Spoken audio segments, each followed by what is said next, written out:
so much for stopping by today. So before I put the water hose up, because we had to do some watering today, y'all, I figured go ahead, get some peppers planted.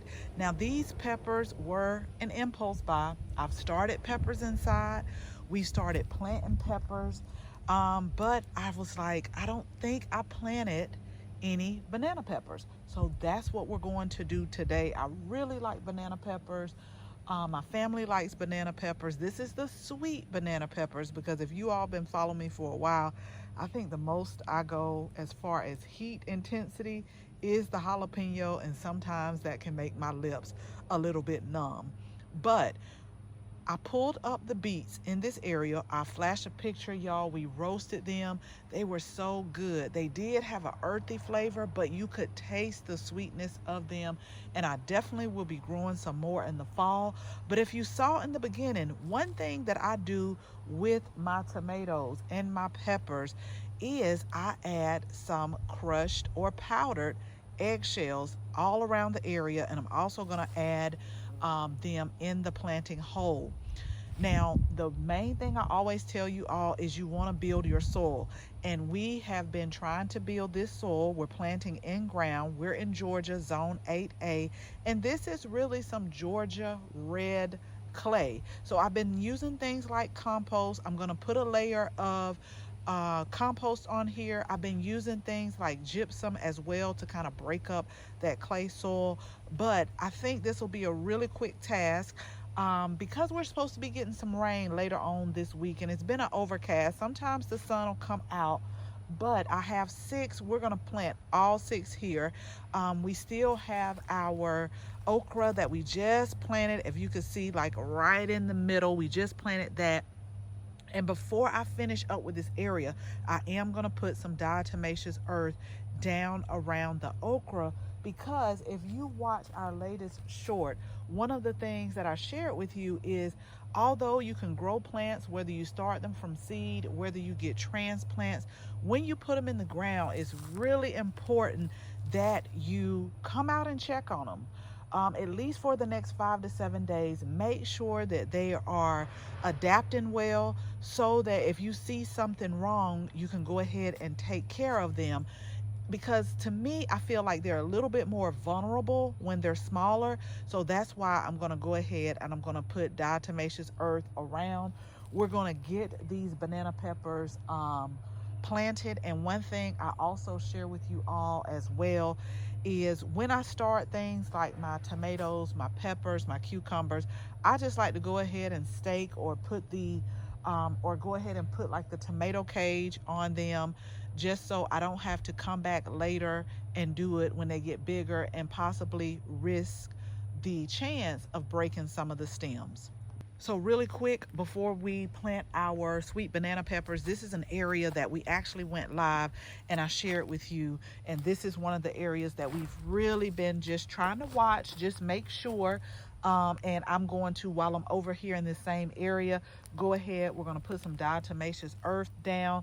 Now, I shared with you that these 2 beds have the grow oyas. Now, the one that I just showed you, actually we got 3. I think, since we're going to plant 6, I was about to come up with something different. So y'all just make sure you stick to the end. But I really feel like I'm not going to put a grow oil. I have another one, but I'm not going to put it here. I'm just going to keep it watered because that will mean that I have to forego 2 of the sweet banana peppers and only plant 4, so to have enough room. So with the amount of space being smaller, I'm okay with just coming out and hand watering those and letting the rain take care of them. But I just wanted to show you, because we did a live and we also did a video. So these 2 areas right here where we have peppers, tomatoes, snapdragons, the phlox, they've been here, but we just planted up the basil, the tomatoes, and the peppers. And then we also have this area right here that we just planted up with the peppers in the back, because it was broccoli back here. So I'm just really eyeing everything and just making sure they're adapting, which they are looking good. Again, the basil, I think I am going to come and just sprinkle some diatomaceous earth, because I don't think we're supposed to get rain until later on this week. But once they get a little bit bigger, a lot of the plants, they'll be okay. And I'm okay with a little bit of bug bite or insect bite, y'all, because I know how I've grown it. So let me go ahead, sprinkle my powder eggshells in, and then I'll share with you how everything looks once I am done. Okay, so what a time I just had. You know, I've really tried to be more mindful about putting my garden tools back where I get them. And so for the last, I would say 30 minutes, I cannot find my hand trowel. So I pulled the shovel out, but then I had a backup hand trowel. But maybe as I continue to work in the garden, it will appear. I remember having it yesterday, and I remember saying, let me move it because I'm going to do some work. But anyway, y'all, we got the 6 sweet banana peppers planted, and what I did is added one more thing. So if you all remember, I've been telling you that we're Georgia red clay, and when I got my soil test, one of the things that they said I needed to do was to add lime. So I went ahead, I added some lime, I added my crushed or powdered eggshells, and I added some garden tone. Now before I put the straw mulch on, I added some food grade diatomaceous earth on the soil. Then I put the straw mulch on and put more on top of there, all while making sure, God darn it, I forgot to put it on my basil. Okay, I'll have to go back and do that. But I did put it on the okra over here, and we went ahead and we put these are the small tomato cages. They're 33 inches. They're perfect for my pepper plants. I've used them for years, but if you don't have them in your area, don't worry. You can stake them with like 2 bamboo sticks, or maybe even 1, whichever you prefer. Just make sure that once they start getting fruit and getting heavy, make sure you either tie them up or clip them on so that it doesn't break the stem. But as it gets bigger, I kind of come in and just make sure I train it to stay within the tomato cages. So these serve a great purpose for me. Okay, so slowly but surely, I share it with you. We're gonna start just starting to flip a lot of the fall and spring planted vegetables. We're starting to add our heat loving vegetables. Let me show you something that I just keep looking at and I just think is so pretty. And I'm gonna make so sure that I grow this again in the fall. So I absolutely love this setup, y'all, of the snapdragons. Can y'all just kind of see them? These are some of the taller ones. I think a lot of these get about 36 inches.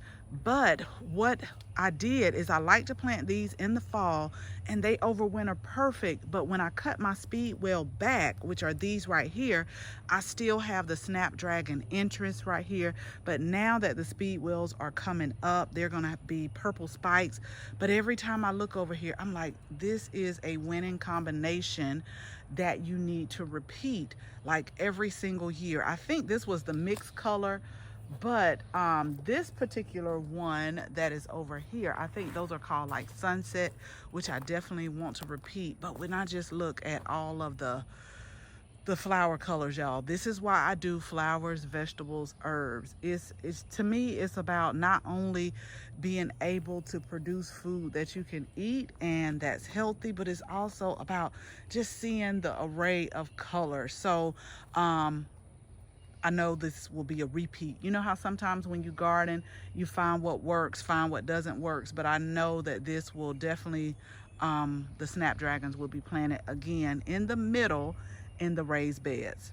So as always, thank you all so much for watching this video. Make sure you share this video with your family and your friends. And if you're not a subscriber, go ahead, tap that subscribe button. Make sure you tap the bell so that you can receive notification each and every time we upload a new video.